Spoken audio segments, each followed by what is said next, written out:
말씀은 요한복음 우리 8장 32절 다 암송하시죠? 같이 한번 읽겠습니다. 시작. 진리를 알시니 진리가 너희를 자유롭게 하리라. 아멘. 이 말씀 다 아세요? 이 시크한 이 분위기 여쭤보면은 땅만 보는 이 어색한 분위기. 항상 뭐 그러겠지만요, 우리가 안다고 하면서 모르는 건 아니에요. 안다고 하면서 잘 모르는 게 조금 있는 게 아니라 너무 많다.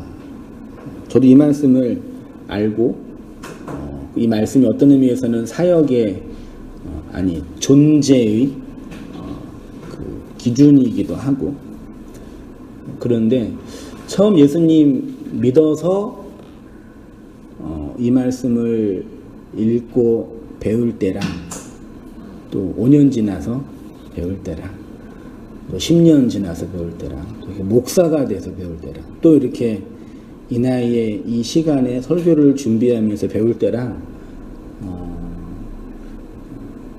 다른 부분이 있어요. 그러니까 다르다는 얘기는 본질이 틀리다는 얘기가 아니라 이해하는 폭이 달라요. 그래서 나중에 제가 또 이제 지금은 부록이지만 또 신살되고 60대서 또 그때 또 보면은 이게 또 이런 말씀이구나 또 생각이 달라지겠죠.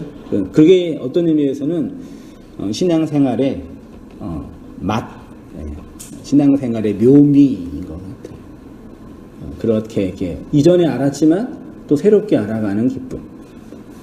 여전히 모르지만 모르는 것 때문에 의심할 필요 없는 안정감, 뭐 그런 게 있는 것 같는데, 그런 거 한번 진리를 알지니 진리가 너희를 자유롭게 하리라.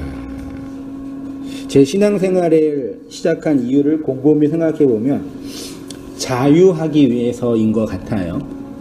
물론 어린 시절에 그리스도를 만난 기쁨, 회심의 경험이 워낙 컸기 때문에 그 경험 속에 압도되어 운명적으로 그리스도인이 되었지만, 저의 속을 찬찬히 살펴보면 자유가 큰 화두였고요. 지금도 자유롭고 싶어요. 그렇다고 제가 지금은 뭐 자유롭지 않냐? 그건 또 아니에요. 자유하기 위해서 전제될 것에 대해서 예수님이 뭐라고 하시죠? 진리를 알아야, 그러니까 알지니라는 단어가 우리나라 어법으로 뭐죠? 이 권유문인가요? 우리나라 어법이 참 어려워요, 사실은요. 알지니, 이게 뭐 권유인가? 아무튼 근데 언어에서는 진리를 알아라.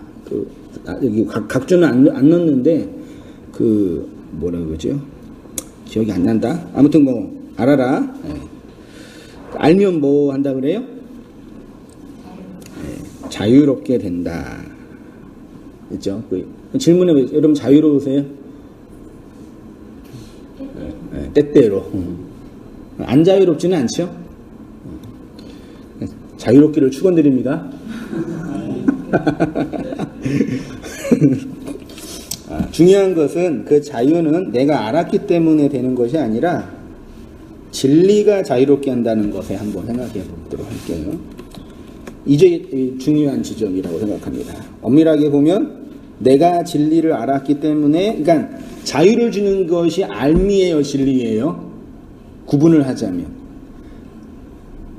진리를 알았기 때문에 자유롭게 주는 거예요? 그 진리를 모르면은 자유롭지 않나요? 그러면 진리가 중요해요? 아는 게 중요해요? 구분을 하는 거예요. 내가 알았기 때문에 자유롭게 되는 게 아니라 진리가 자유를 주는 거예요. 그러니까 어떤 의미에서 진리는 내가 포착하거나 내가 소유할 수 없는 초월의 영역인 거죠. 그렇잖아요. 진리를 내가 알았다고 진리가 진리예요? 진리는 내가 몰라도 진리죠. 그거는 하나님이시고 그리스도이고 우리가 생각하는 초월의 그 무엇이잖아요. 그건 내가 포착할 수도 없고 분석해서 탐구할 수도 없는 영역이에요, 사실은요. 그러니까 어떤 의미에서는 내가 안다고 알 수 있는 게 아니죠. 그 인정해야죠, 우리가 그 전제를. 그래서 진리를 알았기 때문에 알았기 때문에 자유가 주어지는 것이 아니라 그 진리 자체가 가지고 있는 힘이 있다라는 얘기죠. 그러면 몰라도 됩니까? 라고 말할 수 있지만 그건 또 아니죠. 아는 게 중요하죠. 진리를 알고 있는 내 지식이 자유를 주는 것이 아니라 진리가 준다. 그래서 지식이 여기서 중요한 용도이면서 또 한계이. 그러니까 아는 게 중요해요.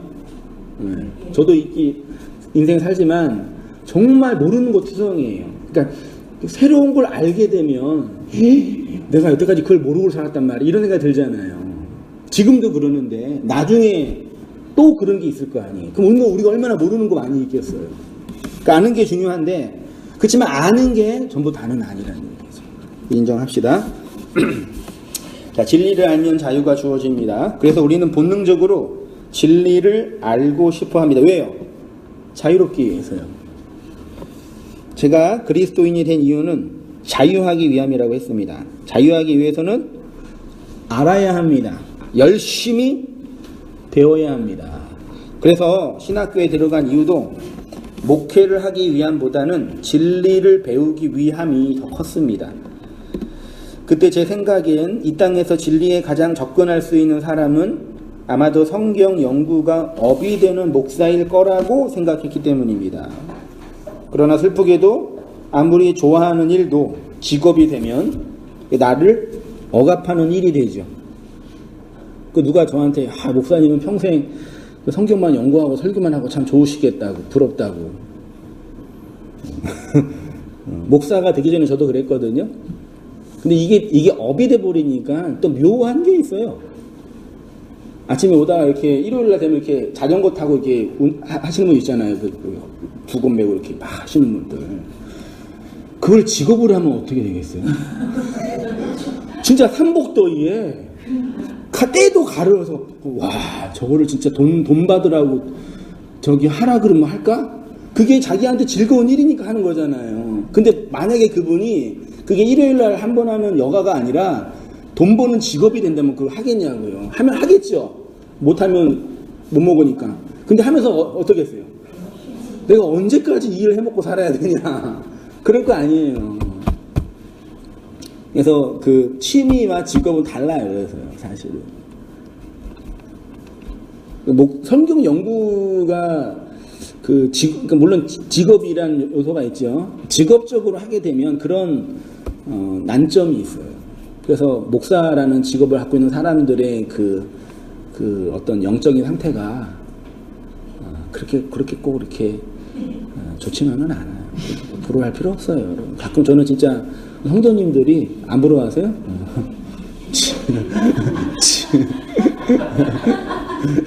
아까 성도님들이 부러울 때가 저는 많아요. 이렇게 좀 여유롭게 직업 활동하면서 그 일에 또 이렇게 프로페셔널하게 전문가적 위치에서 이렇게 휴가 갈 때 얼마든지 가고 얼마나 좋아요. 이렇게 일 있으면 핑계 대고 안 오고. 난 이게 일이니까 핑계를 못 대잖아. 뭐 나 오늘 설교하기 싫어 그러면 네가 담임 목사에 그러거든요. 그게 이제 우리의 인생의 참 묘한 부분이에요. 원래 남의 떡이 더 크게 보여요. 더 맛있게 보이고 화려하게 보여요. 있는 거에 만족하면서 살아야죠. 그래서 이제 저는 목사이기 때문에 설교하지는 않아요. 설교는 진리를 알아가는 과정이기 때문에 저와 여러분 우리의 진리됨을 선언하고 선포하는 행위이기 때문에 하는 거고 마음으로 인간적으로 다 또 이제 저의 로망은 또 설교하지 않는 또 그 자유 속에서 언젠간 설교 안 하겠죠 저도 언젠가는 은퇴 나이는 70이라고 하는데 우리 교단은요. 근데 법적으로 못하고 물론 은퇴 목사가 되면 이렇게 예우해 줘가지고 이렇게 가끔 설교할 자격은 주어지지만 실제로 설교하는 행위 언젠가 또 안 하겠죠. 그때 또 설교 안 하는 것으로 있는 자유가 있을 거 아니에요. 그걸 또 기대하기도 해요. 아무튼 진리는 자유를 줍니다. 이 자유를 내용적으로 보면 뭐라고요? 안식이에요. 자유는 안식이다. 이 안식을 장소적으로 보면 어디라 그랬어요? 지성소. 안식이죠. 이런 건 동그라미 하면 좋겠죠. 자유가 안식이고 안식을 설명하는 장소가 지성소고 이 지성소의 물리적인 장소가 존재론적인 장소가 신약으로 와서는 그리스도 안이라고 표현하고 있어요. 구약에서 이 안식, 자유를 설명하기 위해서 정한 날이 안식일 교리이고 안식일은 몇 번째 날이요? 7째 되는 날이죠. 7째 되는 날에는 안식했다는 얘기는 다른 말로 일하지 않고 준비한 밥을 먹는다. 그랬어요. 히브리어에 7을 의미하는 단어가 뭐라고요? 쉐바, 한글 음가로 쉐바, 히브리 음가 밑에 각주로 되어 있습니다. 쉐바, 요게 사전을 찾아보면 7번 말하다. 7번 말하는 건 언약하다예요. 언약할 때 뭐 했어요? 먹었어요. 언약, 식이 들어가면 다 먹는 거예요, 사실은요. 그래서 쉐바 안에는 7번 말하다, 언약을 하다, 함께 먹다, 실컷 먹이다 라는 뜻이 내포되어 있어요, 사전에요. 이렇게 7을 의미하는 쉐바에서 안식, 안식일, 안식년, 희년을 의미하는 샤바트가 왔어요. 그러니까 진리를 안다라는 것, 진리를 아는 건 인식하는 거예요. 진리를 인식한다는 거는 뭐 하는 거라고요? 안식하다예요. 안식은 뭐 하는 거예요? 배불리 먹는 거예요. 논리적으로. 그래서 아는 거를 이제 존재론적으로 지적인 부분이고, 요거를 존재론적으로 보면은 먹는 거예요. 이 동의되시나요? 이 히브리인들의 개념 속에서는 아는 건 먹는 거예요.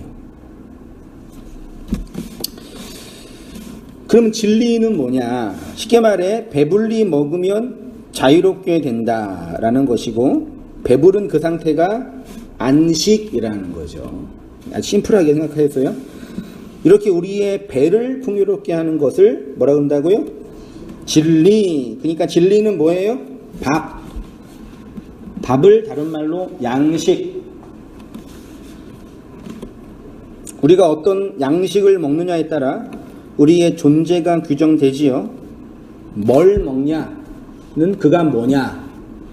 그러니까 우리가 병드는 이유도 평생 동안 먹은 것에 대한 대가라면서요.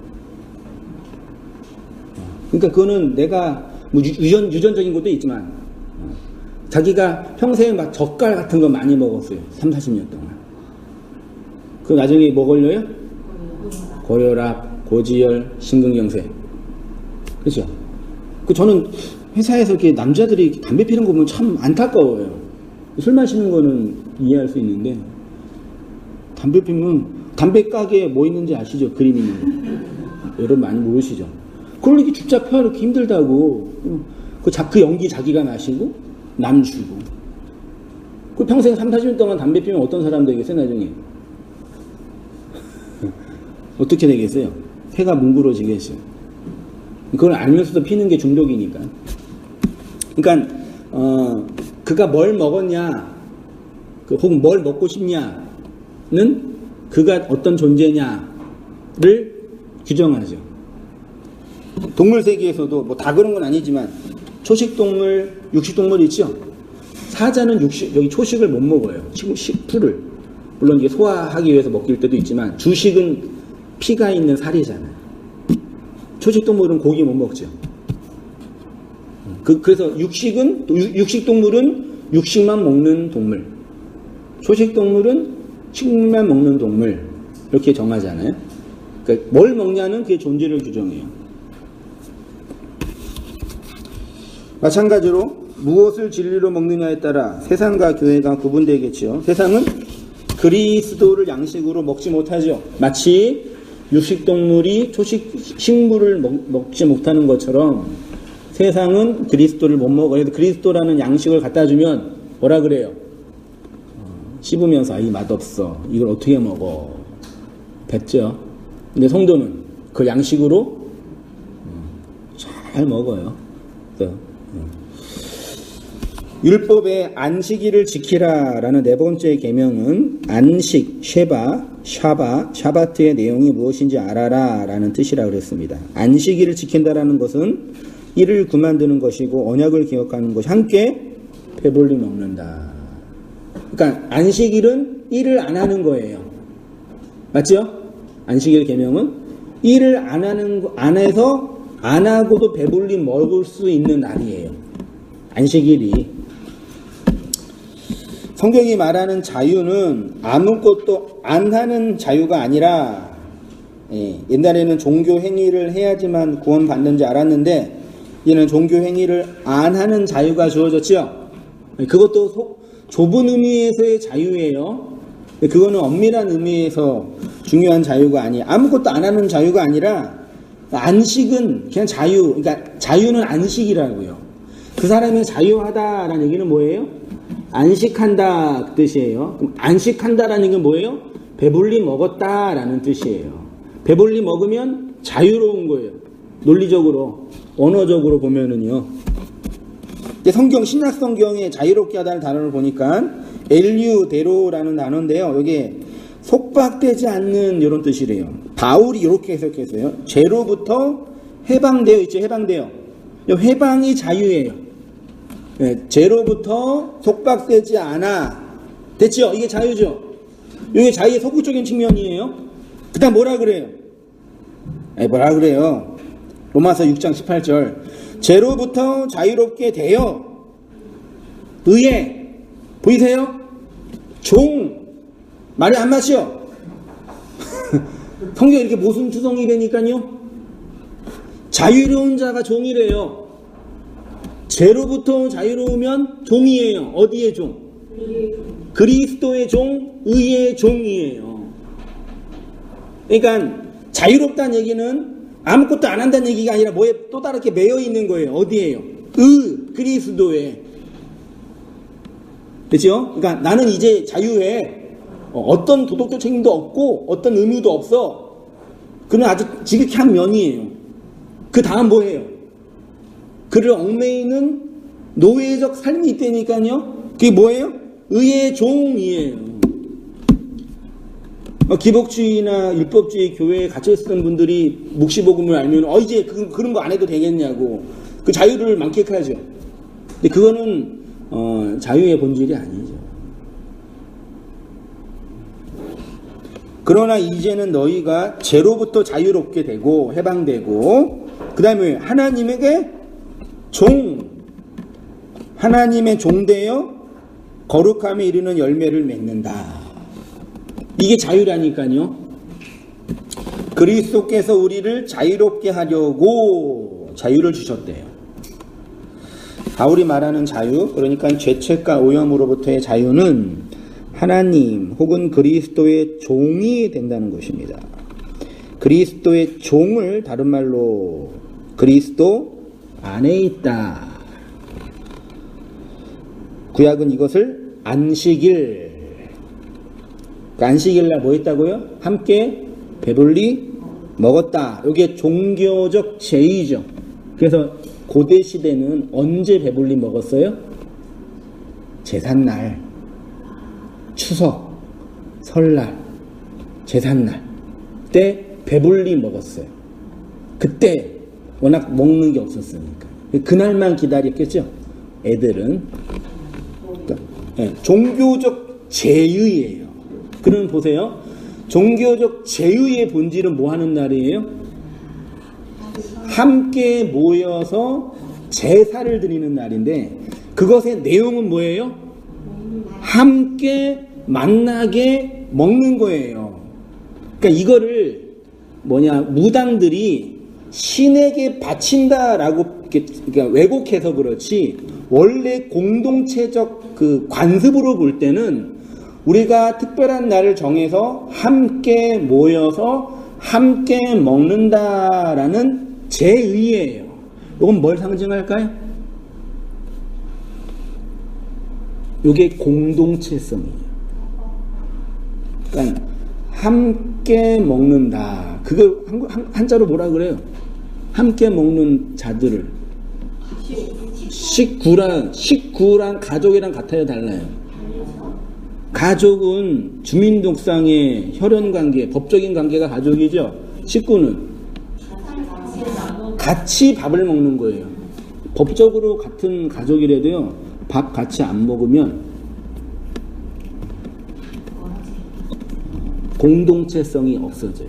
그래서 우리나라 교육제 아주 좋은 교육 중에 하나가 밥상머리 교육이라는 게 있었거든요. 지금은 없어졌죠. 그러니까 밥을 먹을 때 애들을 가르치는 거예요. 그러니까 그건 되게 아주 깊은 전통적, 공동체적, 시족사회적 어떤 그런 가치가 내포되어 있는 거예요. 이렇게. 그러니까 밥 먹는 그거 자체가 중요한 게 아니라 거기는 되게 많은 상징과 의미가 내포되어 있었다니까요.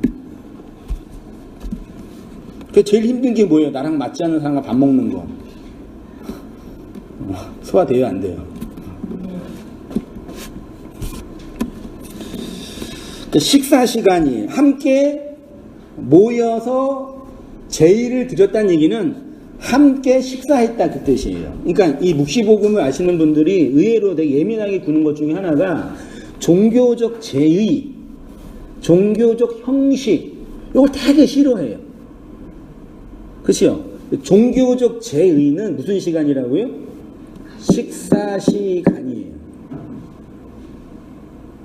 밥 준비하는 거 쉬워요, 어려워요?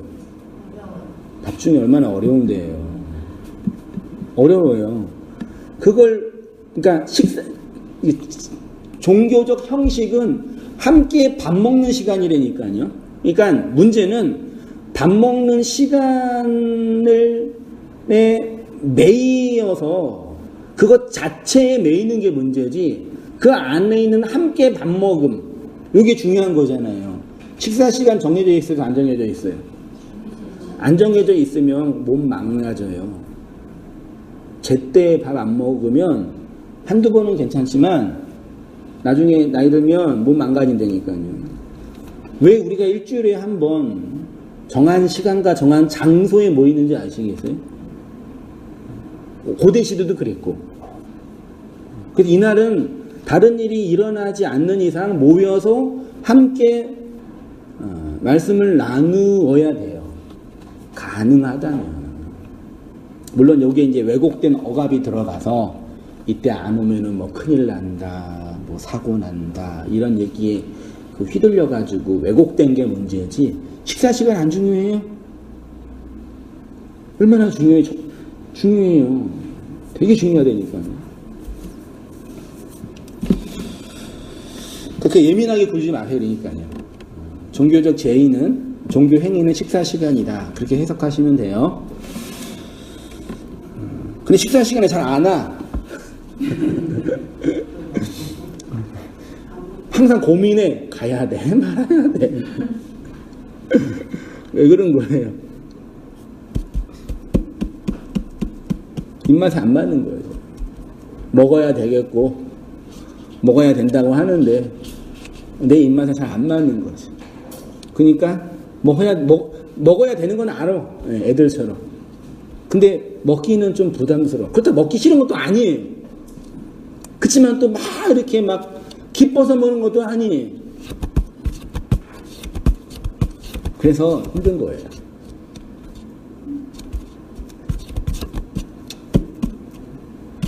맛있게 드셨으면 좋겠어요.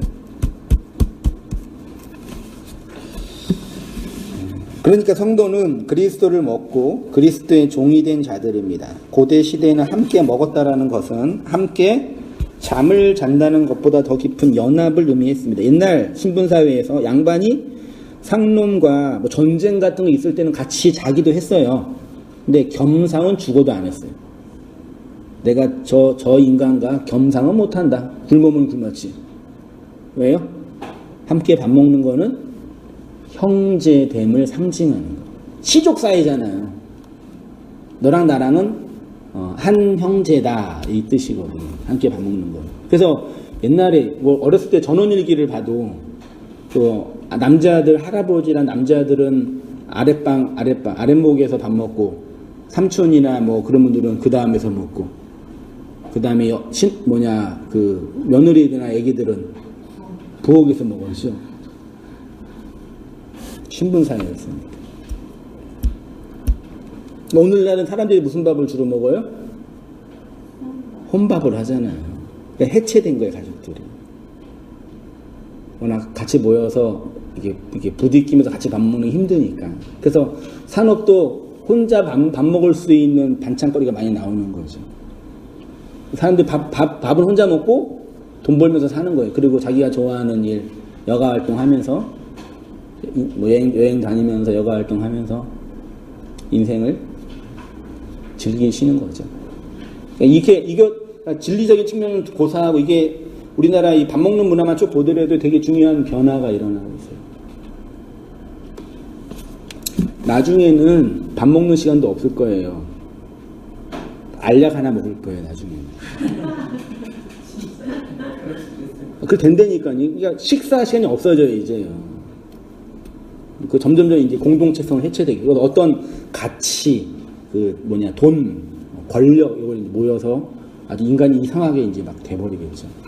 이상하다 보니 지금 우리가 감당하지 못한 영역이 되겠죠. 나중에는. 얼마 안 남았어요. 예수님이 우리의 형제로 오셨다라는 것은 우리와 함께 밥 먹으러 오셨다라는 것입니다. 그런데 이 함께 밥 먹는 정도가 아니라 우리의 양식으로 오시죠. 누가복음 2장 12절 같이 읽어보겠습니다. 시작. 너희가 가서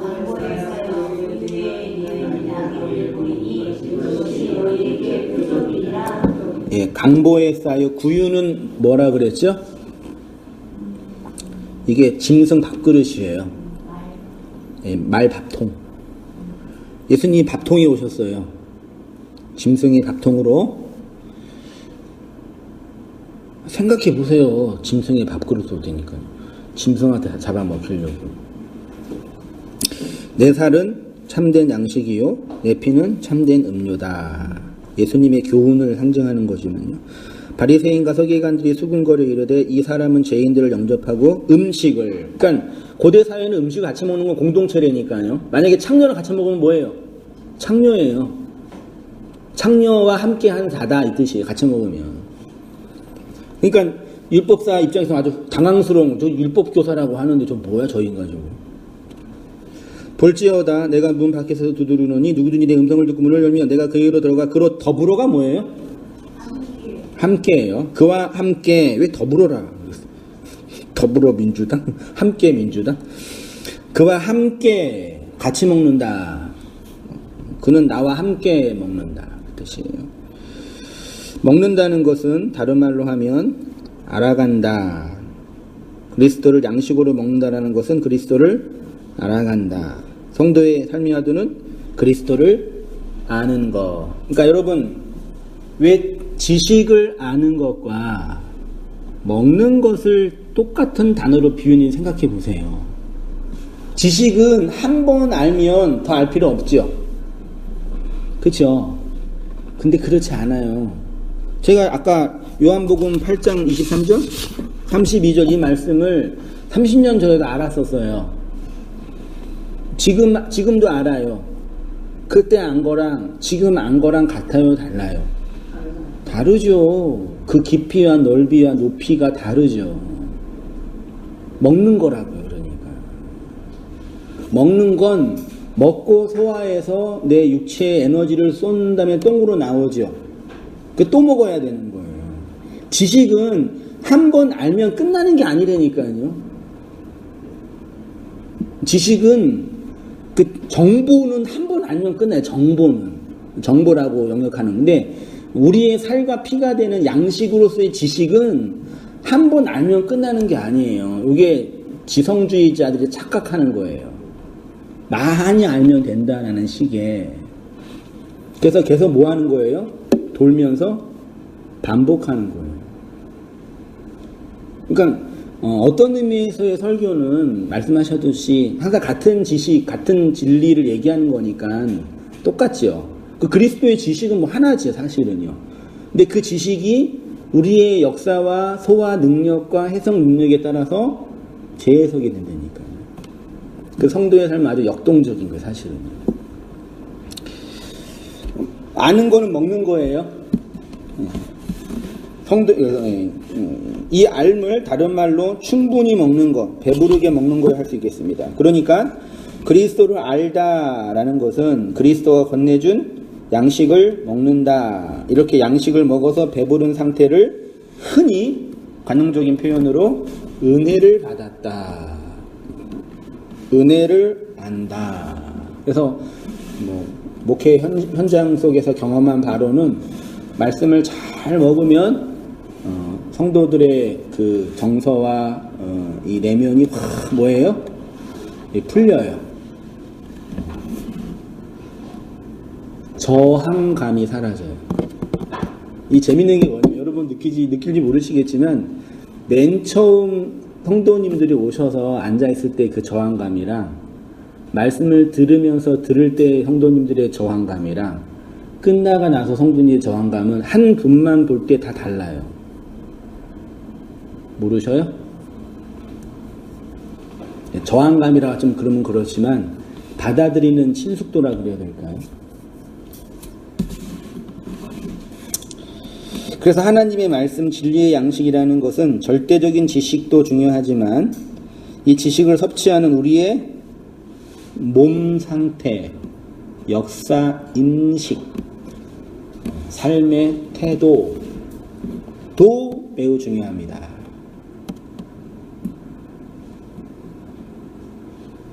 이거 마치 부부관계가 안 좋을 때 남편은 누가 문제라 그래요? 나는 다 잘했는데 제가 문제라 그러죠. 아내는 나는 다 잘했는데 남편이 문제라 그러죠. 그래서 부부관계 누구 얘기를 다 들어야 돼요? 여자분 얘기만 들으면 남편이 나쁜 놈이에요. 진짜 나쁜 놈이에요. 이런 악한 남편이 어디 있어요. 그 화가 나도 가서 보면은 그럴만해. 그럴 이유가 있단 말이에요. 그래요. 부부관계는. 그러니까 내가 보지 못한 영역이 있단 말이에요. 인정해야 돼요. 맞죠? 근데 교회 문제도 마찬가지예요. 성도들이 교회 처음 오셔서 말씀에 은혜 받고 은혜 받을 때는 세상에 이런 목사 없네. 한송이 목사님 위대한 주의 종이고 정말 그런 얘기 많이 들었다니까요. 근데 갈 때쯤에는 이제 당신이 설교를 이상하게 한다고요. 분위기 싸해지더라고요. 그래서 저는 맨 처음에 되게 이해가 안 됐거든요. 내가 뭐가 문제지? 내가 변했나? 막 그랬는데, 물론 저도 잘 돌아봐야 되겠지만, 사람들 하나 이렇게 움직이는 실체들이에요. 그런 말 할 때도 새겨드려요. 저는 그래서요. 긍정적인 말 할 때도 새겨들고, 부정적인 얘기 할 때도 새겨들어요. 다 고지고대로 안 들어요. 편안하게 말씀하세요. 우리의 몸 상태가 중요합니다. 그래서 소위 말해서 마음이 가난하고 심령이 갈급할 때는 찬양 한 곡조만으로도 은혜를 받아요. 저 힘들게 일하고 피곤하고 할 때도 나도 모르게 옛날에 들었던 머릿속에 세뇌되어 있던 찬양들 있잖아요. 내가 어둠 속에서 헤맬 때도 그치 주님이 나와 함께 하시세요. 한 문장도 안 되잖아요. 설교, 헬라어, 히브리어 뭐 이런 거 얘기 듣는 것보다 그렇게 고단하고 곤고하고 가난한 내 마음의 상태에서 나에게 들렸던 그 한마디의 말이 나를 확 치는 거예요. 네? 그거 왜 그런 거예요? 내가 삶이 고단한데 그 속에서 마음이 가난해지고 심령이 애틋해지니까 그리스도의 은혜가 더 귀한 거예요. 내가. 여러분도 마찬가지라니까요. 애들이 밥 안 먹으면 뭐 하면 돼요? 사실 어른들이 그러죠? 한 3일 굶기면 알아서 먹는다고. 근데 부모가 그걸 못해. 지 자식이니까. 셋 되니까 할 수 있겠더라고요. 첫째 때는 못했는데 셋째가 딱 되니까 먹지 마. 그러면 지가 알아서 와서 먹어요. 니 안 먹어도 돼. 그래서 하나님 우리를 다루실 때는 굶겨요. 그냥 확 굶겨가지고 아무것도 못 먹게 해요. 그래서 그런 상태 속에서 포토코스라 하죠, 그거를요. 그 진리를 찾는 거죠. 성도의 역사는 정적이지 않고 언제나 동적입니다. 롤러코스터를 타는 것처럼 언제나 역동적입니다. 그러나 그리스도의 진리는 언제나 부동합니다. 절대적입니다. 그런데 우리는 언제나 유동, 상대적. 너무 배고플 때는 너무 먹고 싶었잖아요. 다 먹고 나면 먹기 싫죠? 보기도 싫죠? 그죠? 나중에 또 먹고 싶죠? 배고파지면.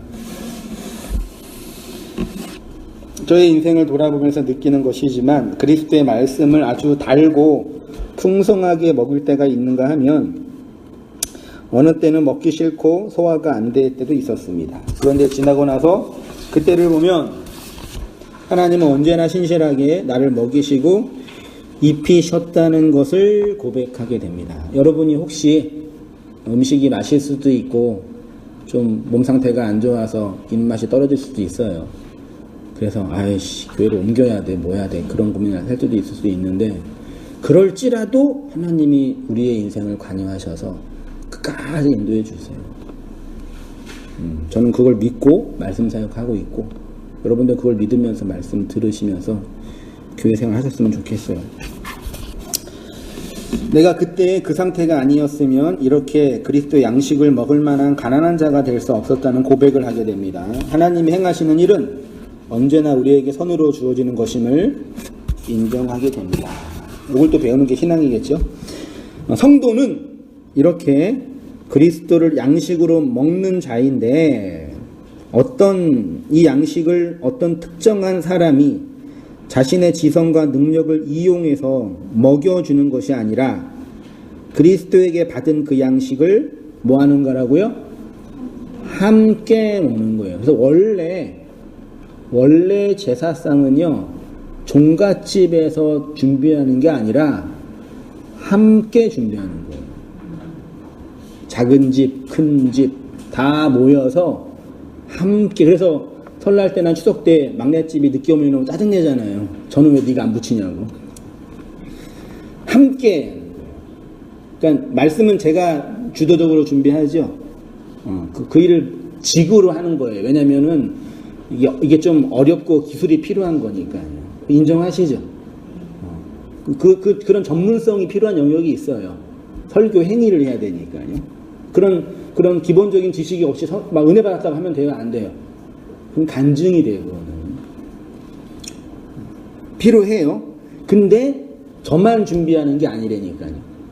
여러분들도 각자 준비하셔요. 물론 너무 어린 성도는 먼저 된 자가 떠먹여 주어야 되겠죠. 아무것도 없는 영화 같은 지금 막 태어난 그리스도인은 먼저 된 성도가 숟가락을 떠먹여 줘야 돼요. 이게 선이고 이게 악이고 이게 그리스도고 이게 성경이고 이게 교회고 이렇게 하나 둘. 조지신학책이 그거거든요. 어떤 틀을 막 이렇게 먹여주는 거. 먹고 이게 그거구나 이렇게 알아가는 거예요. 그래서 교회라는 현실 교회 목사라는 교사가 필요해요.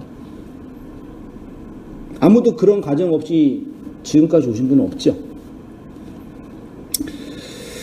여러분도 그런 느낌을 받으셨겠지만 각자가 준비한 그리스도의 양식이 서로 다를 때가 있다는 것을 느낍니다.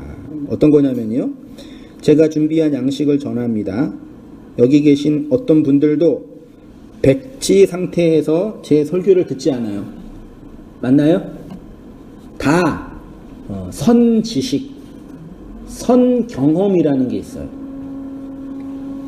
제가 준비한 양식을 전하는데 어떤 분들도 백지 상태에서 제 설교를 듣지 않습니다. 각자가 이해하고 알고 있는 지식을 기반으로 들어요. 심지어 지난주 설교를 듣는 기반으로 듣기도 해요. 혹은 다른 목사의 설교를 들었던 기반으로 듣기도 해요. 혹은 개인이 고민하고 생각했던 그거를 기반으로 듣기도 해요. 맞죠? 예. 근데 이제 문제가 그 기반이 동의가 되거나 수납이 되면 문제가 없어요. 근데 이제 어떤 문제가 생겨요? 좀 추우세요? 전반적으로? 꺼주세요. 여러분이 듣는 그 존재의 기반이 A라는 게 있어요. 밖에서 설교자가 듣는 설교의 기반이 C예요. 그럼 이게 들어갈 거 아니에요. 인식한다 그러는 거예요. 이때 그러면 성도들이 어떻게 반응하시겠어요? A씨로? 아우, 사모님이 안 보셔. A가 올 때, 그럼 이제 인식에서 A 대 C가 이제 이렇게 충돌을 하잖아요. 이게 만약에 범주에서 같은 거라면 문제가 안 되죠. 그렇죠? 받아들일 수 있는 건. 근데 이게 받아들일 만한, 만약 영어라는 범주 만약 비율이라고 할게요. 비율. 한글이라는 범주라고 할게요. 그럼 어떻게 판단해요? 내가 갖고 있는 인식 체계로 이걸 받아들이는 게 아닌데? 뭐지? 이렇게 되잖아요. 어떻게 해요, 그러면요? 내 존재가 이걸 튕겨내는 거죠. 그렇죠? 이게 옳고 그름의 문제가 아니라 이게 옳다, 이게 그러다가 아니에요. 그냥 그 상태 자체를 얘기하는 거예요. 그래서 설교자는 기본적으로 이걸 경험하는 자들이라 직업적으로 매우 힘들어요. 고단해요, 설교자는. 그래서 돈이나 생활의 문제는 둘째 문제고, 내가 갖고 있는 이게 진리라고 확신하고는 있는데, 이게 어떤 사람에게는 진리 다시처럼 느껴질 때가 있거든요. 그래서 질문을 하는 거죠. 아니, 내가 갖고 있는 이 진리 체계에서 볼 때는 한 목사가 말하는 비율은 아닌 것 같는데 왜 그러시냐, 이렇게 할 수도 있겠죠. 또 어떤 분은 내가 갖고 있는 진리 체계를 내가 잘 확신하지를 못해요. 이게 맞는 것 같아. 그럼 어떻게 하겠어요? 받아들이겠죠. 아, A가 아니라 B이구나. 그렇죠? 근데 또 이제 몇 년 지나고 나서 또 딴 목사한테 이 B이 또 아니래. 네? 그럼 또 봐가 들 거 아니에요. 그래서 이제 성도들이 이제 존재적으로, 인식적으로 이제 혼란을 느끼는 거죠. 그럼 뭐가 옳은 거지? 그런 고민 다 하시잖아요. 그래서 그런 질문도 하시잖아요. 그러면 여기가 그러면 비질리면 어떡하겠냐고. 그렇게 이제 되게 그 유화적인 고민도 하시는 거, 존재라는. 이런 충돌이 항상 교회 안에는 있다. 됐죠? 뭐가 옳으냐? 누가 옳아요?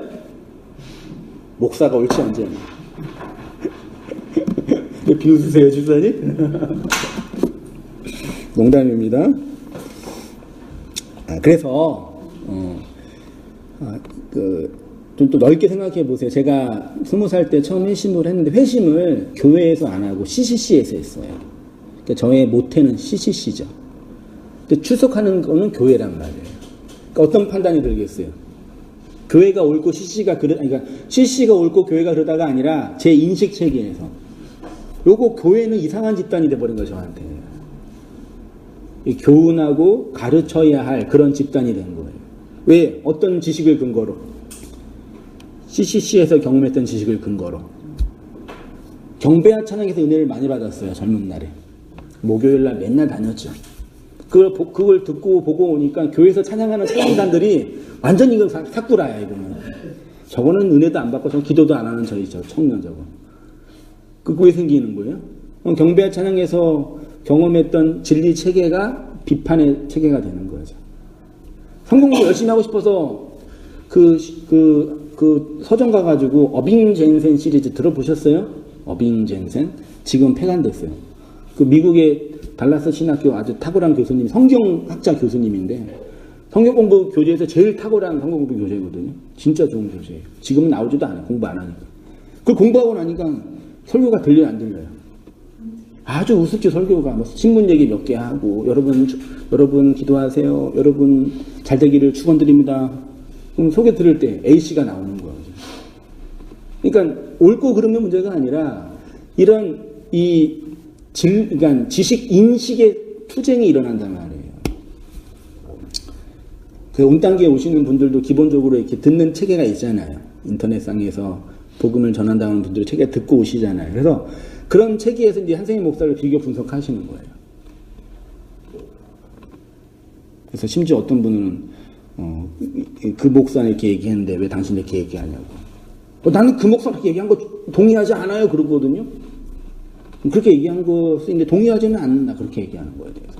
그것은 이제 성도님이 존재적인, 아니가 지적인 충돌이 일어나시는 거죠. 어떻게 하서 그럴 때는 그냥 묶고 가요? 묻어요, 그냥? 한 번, 두 번 묻을 수는 있는데 계속 못 묻더라고요. 나중에 이렇게 묻어놓는 게 다 들어와서 이렇게 충돌이 일어나요.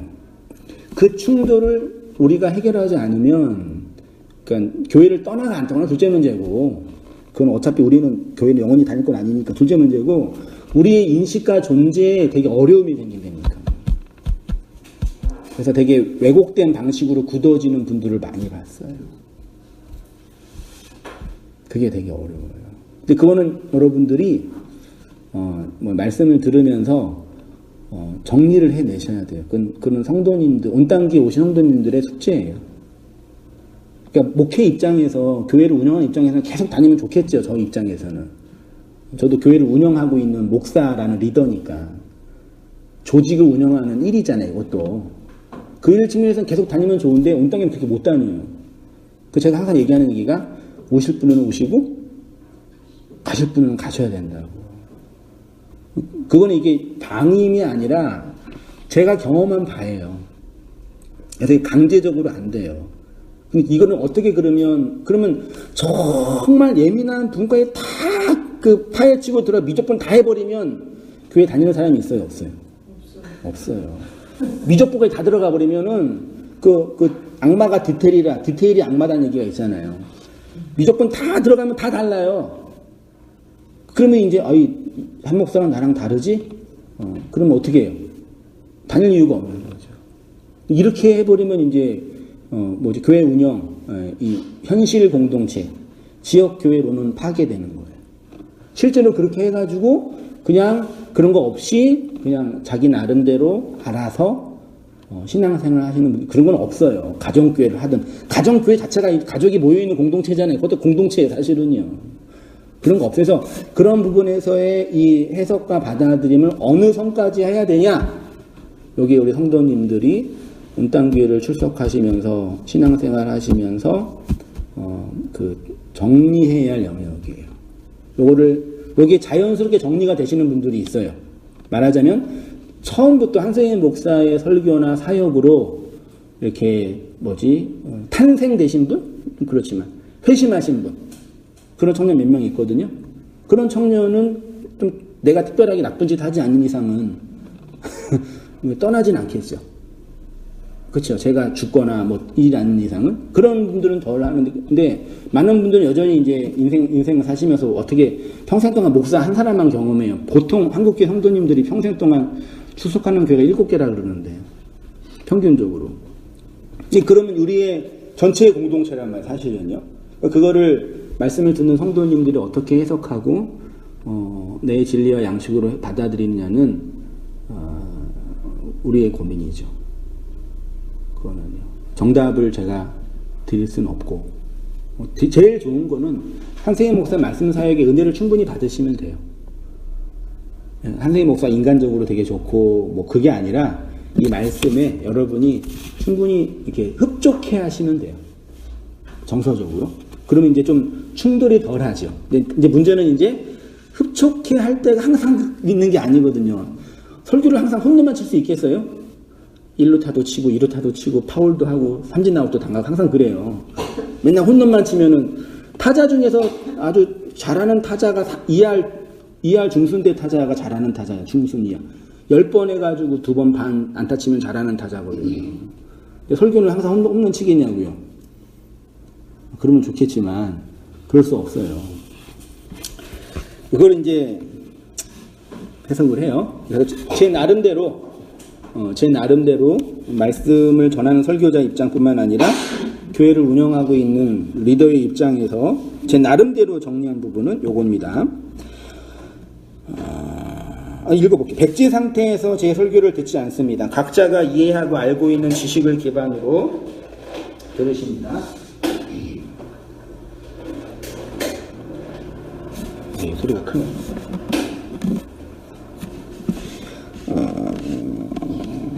어떤 분은 마치 자기 것이 없는 것처럼 스펀지처럼 쭉 빨아드시는 분들도 계시고, 어떤 분은 자기의 지식 체계와 비교 분석하면서 재해석하시는 분들도 계시고, 어떤 분은 의문을 가지면서 그것은 아니지 빨간 줄 그으면서 듣는 분들도 계시고, 어떤 분은 그냥 앉아있는 분들도 계시고, 정말 다양한 회중들이 있습니다. 어떤 부분에서는 동일한 복음을 알고 있지만 어떤 부분에서는 차이가 있다. 인정하시죠? 그래서 서로 차이가 있기 때문에 그 차이를 못 견뎌서 떠나시는 분들도 계시고, 어떤 분은 함께 배우면서 그 차이 속에서 서로 맞춰 가시는 분들도 계십니다. 그래서 지역교회를 함께 모이는 성도님들의 기본적인 전제 속에는 우리가 함께 그리스도의 동일한 복음을 나누는 것 속에서 서로의 차이를 이해하고 받아들여야 합니다. 첫 번째 전제가 없으면 온땅교회 다닐 필요가 없죠. 이해되시나요? 첫 번째 전제, 온땅교회가 그리스도의 복음을 전하지 않는다면 다니면 돼요, 안 돼요? 그런 온땅교회는 망해야 돼요. 목회 빨리 접고 돈 벌어야 돼요. 저는 지금도 벌고는 있지만. 투자가 있을 때가 있어요. 서로의 차이를 이해하고 받아들이는 걸 힘들어하는 분들이 있어요. 온땅교회 오셨다가 가신 분들 많이 계시잖아요. 전자 때문에 갔어요? 후자 때문에 갔어요?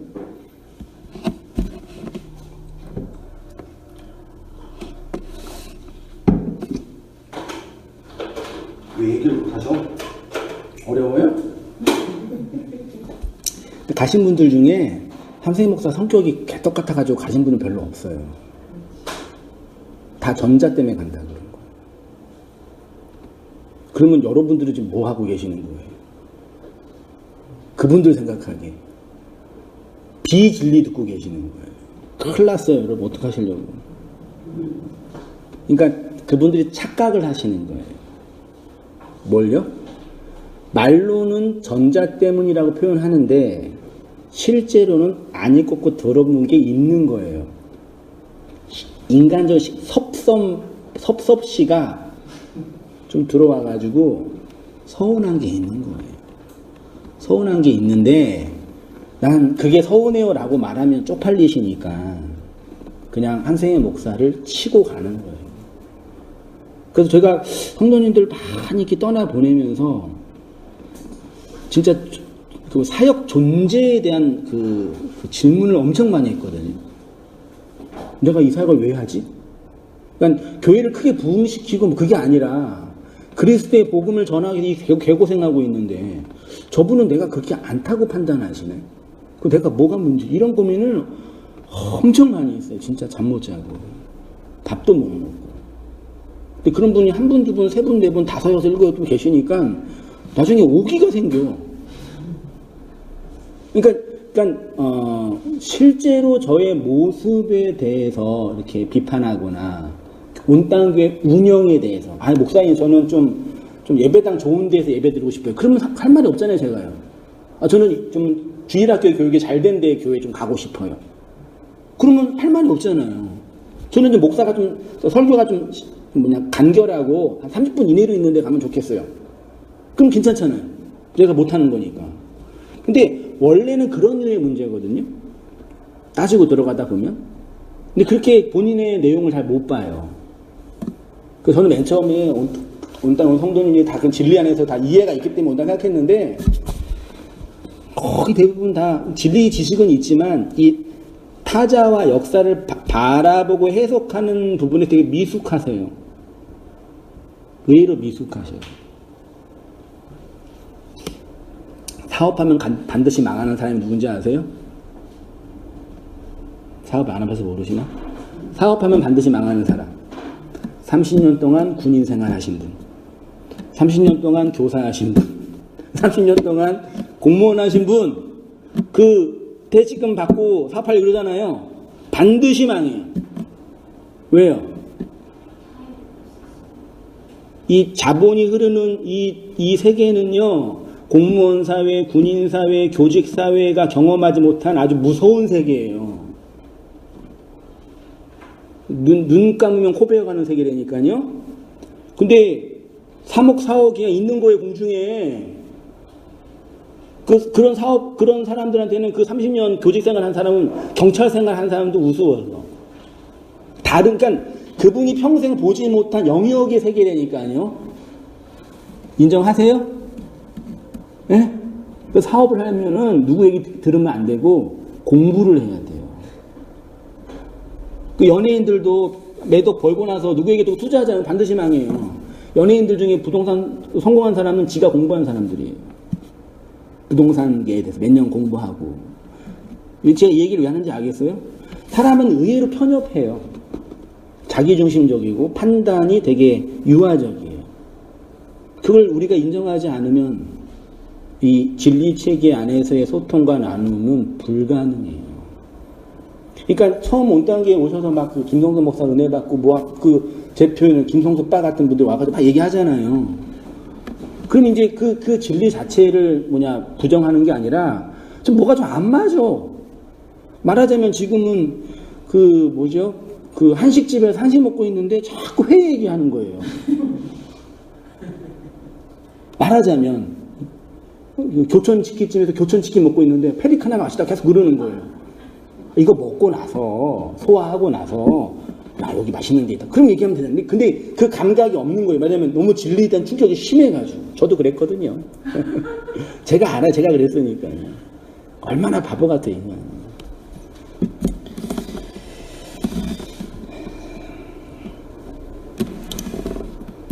이 영역에 대해서 그 해석을 잘 하셔야 돼요.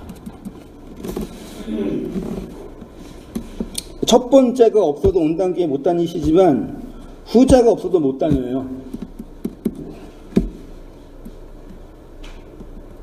충돌. 야, 솔직히 생각해보세요. 가끔 우리 노원에서도 예배만 드리고 가시는 분이 많이 계시거든요. 앉았다가 그분들은 충돌이 있어요, 없어요? 아무런 충돌이 없어요. 앉았다가 갔다가 앉았다가 함께 참여하는지 함께 헌금을 내시는지 몰라요. 앉았다가. 왜 이런 충돌이 무서우시니까.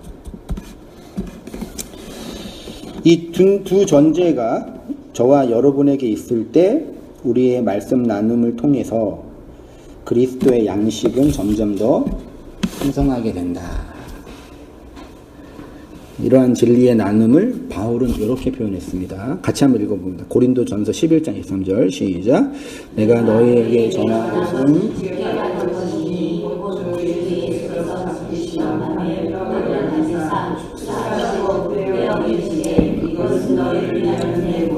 이것을 행하여 나를 기념하라 하시고 식후에 또한 그와 같이 잔을 가지시고 이르시되 이 잔은 내 피로 세운 새 언약이니 이것을 행하여 마실 때마다 나를 기념하라 하셨으니 너희가 이 떡을 먹으며 이 잔을 마실 때마다 죽으심을 오실 때까지 전하는 것이라. 그 지역 교회의 가장 큰 의무가 흔히 뭐라 그러죠?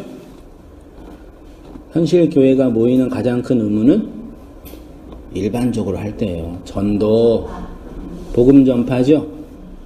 여러분 복음 전파하고 계셔요? 의무를 게을리 하시는 나쁜 주의 종들이시네요. 네? 모자라서? 못 알아먹으니까요. 하나님이 그걸 모르셨겠어요? 못 알아먹는 전도하라 그랬겠어요? 어서 찔리시는 거 보면 참 불쌍하죠. 자, 보세요. 되게 예수님이 부활하시고 나서 교회에게 명령하신 것이 뭐예요? 성찬식을 하라. 예요. 성찬식. 우리가 흔히 알고 있는 내가 갈 테니까 너희가 해야 할 일이 뭐냐면 나를 기념하는 거 그건 꼭 해야 된다 그예요. 그래서 교회가 그래서 칼빈 같은 사람은 교회의 참된 표준 중에 하나가 성찬이라 그러는 거예요. 성례. 근데 우리가 성례를 얼마나 오해하고 있는지 보세요. 성찬을 그리스도를 전하는 것이 무엇이냐고 하냐면 너희가 이 떡을 먹으며 이 잔을 마실 때마다 뭐래요? 성찬에 참여할 때마다 주의 죽으심을 그가 오실 때까지 뭐 하는 거래요? 복음 전도는 뭐 하는 거예요? 성찬식에 참여하는 거예요. 솔직히 교회가 나가서 예수 믿으세요. 그게 전도 아니라니까요. 성찬에 참여하는 거예요. 그리고 그를 성찬에 참여시키는 거예요. 그게 복음 전도예요. 그럼 성찬이 뭐예요? 성찬 다 모르더라고요. 교회가 그리스도의 몸을 기억하는 행위가 그리스도를 전하는 것입니다. 쉽게 말해 그리스도의 양식, 그리스도의 교훈을 나누는 것이 그리스도를 전하는 것입니다. 2000년의 교회 역사는 이렇게 그리스도의 몸을 기념하는 것을 뭐라 그랬다고요? 성찬. 성부사전 찾아보니까 성찬이라는 단어가 성경에 있어요? 없어요? 없어요. 교회가 만들어낸 용어예요. 현실 교회가. 한자로 한자 사전 보면요, 성찬이 앞에 성자. 이게 앞에 성자는 무슨 성자죠? 그 앞에 성 이게 뭐냐? 풍성한, 많이 하는 거. 그 뒤에 차는 반찬 음식. 그 앞에 성차는 아주 그 풍성한 만찬? 만찬이에요. 뒤에 성차는 성인할 때 성이고, 혹은 제밥일 때 찬이죠. 뒤에 성차는 제사상이에요. 그러면 기독교 교리책에 말하는 성찬은 앞에 거예요, 뒤에 거예요? 교리책에, 조지신학책에 있는 성찬은 앞에 걸까요, 뒤에 걸까요? 교리책에 있는 성찬은 뒤에 거예요. 근데 성경이 말하는 성찬은 앞에 거예요. 이게 우리 교회가 오해하고 있는 성찬식이에요. 전자는 풍성하게 차려진 잔치상. 그러니까 고대 시대에 상다리 휘어지도록 차려지는 상은 언제 했어요? 제사나 결혼식 때 풍성한 상이 나왔죠. 고대 시대는. 후자는 구별된 상. 조지신앙에서 말하는 성찬은 전자가 아니라 후자입니다. 그런데 정말 성경이 말하는 성찬은 후자가 아니라 전자예요. 구별된 신에게 바쳐지는 음식이 아니라 우리끼리 함께 풍성하게 부족함이 없이 나누어 먹을 수 있는 상, 그거를 성경이 주의 만찬이라고 표현했어요. 원래 성찬은 이거예요. 그 계시록에 가면 요 성찬을 잔치라고 표현했습니다. 보세요. 계시록 19장 9절 같이 읽어보겠습니다. 시작. 천사가 내게 말하기를 기록하라. 어린 양의 혼인 잔치의 청함을 받은 자들이 복이 있도다 하고, 또 내게 말하되 이것은 하나님의 참되신 말씀이라 하기로, 또 내가 보니 한 천사가 태양 안에 공중에 나는 모든 새를 향하여 큰 음성으로 외쳐 이르되 와서 하나님의 요 잔치가 만찬이라니까요. 상다리 휘어지는 풍성한 음식상. 다윗이 시편 23편에서 하나님을 회상하면서 뭐라 그랬어요? 내 원수의 목전에서 뭘 베푸시고요? 상. 요 상이 무슨 상이에요? 진수성찬이에요. 원수가 보는 것 앞에서 하나님과 독대하여서 풍성한 음식을 함께 먹는 것. 여기 하나님의 은혜를 상징합니다.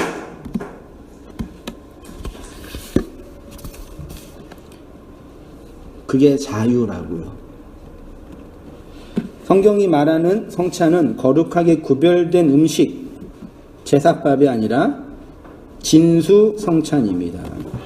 잔치는 함께 먹고 마시는 것입니다. 그 속엔 풍성함이 있습니다. 우리가 자유롭다라는 것은 뭐라고요?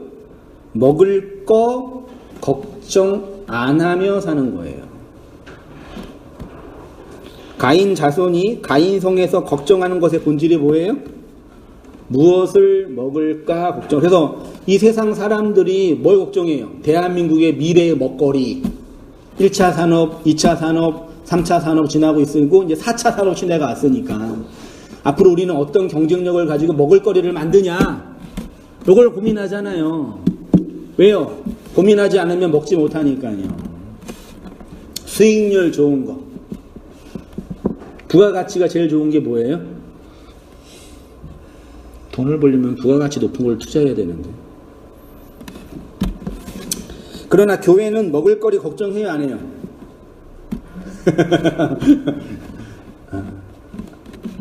그리스도가 우리의 양식으로 오셨지요? 여러분의 양식으로 오셨다면서요. 그리고 그 양식을 구하고 찾는 자에게 뭐 한다 그랬어요? 구하라, 찾으라, 문을 두드려라. 구하는 자에게 성령을 주지 않겠냐? 그러면 뭐 하면 돼요? 아이테오, 제테오 하면 되잖아요. 안 주신다고 하셨잖아요. 걱정해요, 안 해요? 걱정되세요? 우리가 걱정하는 건 이 세상의 먹을거리예요. 그러니까요. 이 세상의 먹을거리요. 아버지는 주신다고 했잖아요. 그 먹을거리 걱정하는 그 상태가 뭐라고요?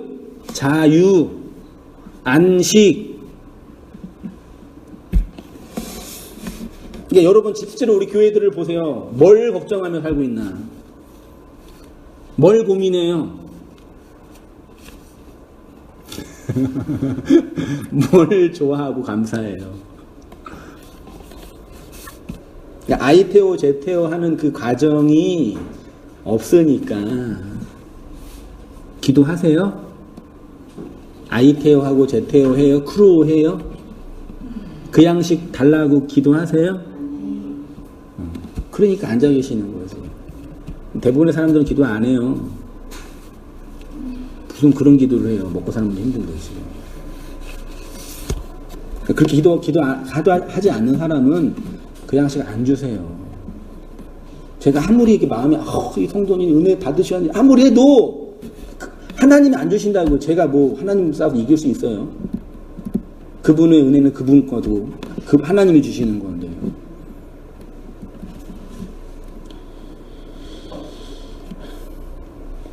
여러분이 여러분 자신과 온 땅교회를 기도할 때 어떤 것을 위해서 기도해야 되는지 아시겠죠? 구체적으로 두 가지를 줄게요. 하늘의 양식을 구하는 이 아이테오란요, 서로의 차이를 어떻게 이해하고 받아들이냐. 두 가지. 교회생활, 온 땅교회 교회생활 하시려면 난 그런 거 필요 없고 그냥 난 진리로 살게요. 그러면 뭐 상관이 없고요. 하시려면 두 가지 기도는 온 땅교회 다니시는 요금이에요. 요금. 낼 때 요금 내고 오셔야 돼요. 요금 안 내면 요즘에는 물건 못 사잖아요. 아이테오 하는 그 기도랑 서로의 차이를 이해하고 받아들이는 그 용납하는 마음, 이 두 가지는 의무라니까 온 땅의 성도님들이에요.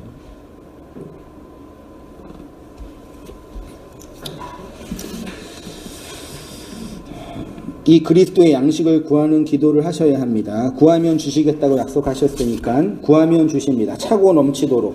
대충 주시는 것이 아니라 아주 차고 넘치도록 곳간에 끊이지 않도록 가난한 자를 다 구제할 수 있는 그 양식 주신대요.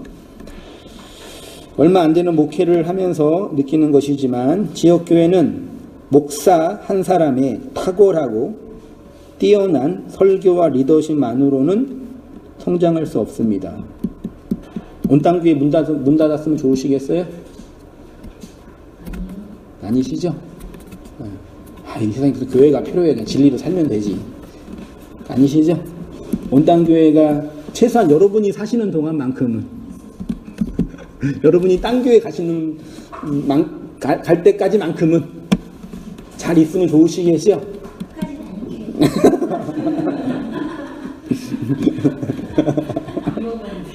어? 야, 그러지 마세요. 저도 무서워요. 그러면 갈 사람은 가야죠. 그래서 이 지역교회는 목사 한 사람의 탁월한 설교나 리더십까지는 절대 안 돼. 제가 느끼는 거 요즘에요. 저는 진짜 목사 한 사람의 리더십만 탁월하면 될 줄 알았어요. 실제로 여러분 설교 잘하는 목사들 교회 잘 돼요? 잘 돼요? 네. 아니에요. 이거는 목사의 리더십과 설교를 뛰어넘는 그 인간적인 거예요. 우리의 문제라니까요.